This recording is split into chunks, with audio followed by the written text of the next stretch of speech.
నల్గొండ జిల్లా నాంపల్లి మండల పరిధిలోని చిట్టెంపాడి గ్రామ పంచాయతీలో నివాస గృహాల మధ్యన నిరుపయోగకరమైన కల్వర్ట్లను నీటి ప్రవాహానికి అడ్డుగా నిర్మాణం చేయడం వలన గ్రామంలోని అంతర్గత రహదారిపై నీరు నిలిచి గుంతలు ఏర్పడడం వల్ల వాహనాల రాకపోకలు బాటసారులకు ఇబ్బంది కలిగిస్తూ ప్రమాదకరంగా మారింది.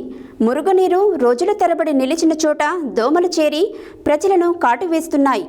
దోమకాటుకు గురైన చుట్టుపక్కల ఉన్న నివాస గృహాల ప్రజలకు డెంగ్యూ, మలేరియా, టైఫాయిడ్ వంటి రోగాల బారిన పడుతున్నామని ఆందోళన చెందుతున్నారు.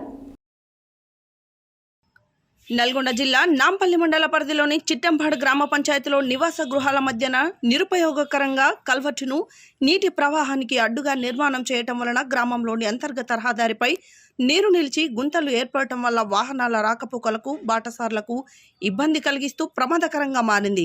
మురుగునీరు రోజుల తరబడి నిలిచిన చోట దోమలు చేరి ప్రజలను కాటు వేస్తున్నాయి. దోమకాటుకు గురైన చుట్టుపక్కల ఉన్న నివాస గృహాల ప్రజలకు డెంగ్యూ, మలేరియా, టైఫాయిడ్ వంటి రోగాల బారిన పడుతున్నామని ఆందోళన చెందుతున్నారు.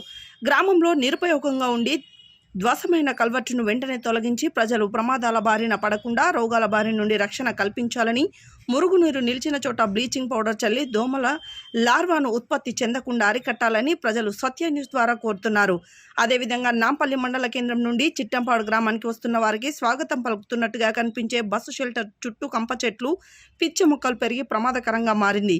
ప్రజలు నిత్యం వివిధ ప్రాంతాలకు ప్రయాణించడానికి, ప్రతిరోజు విద్యార్థులు మండల కేంద్రానికి పాఠశాలకు వెళ్ళడానికి బస్సు కోసం వేచి ఉండే స్థలం కావడంతో ఏ క్షణాన విద్యార్థులకు పాము, తేలుకాటు వంటి వాటికి గురవుతారు అని తల్లిదండ్రులు ఆందోళన చెందుతున్నారు.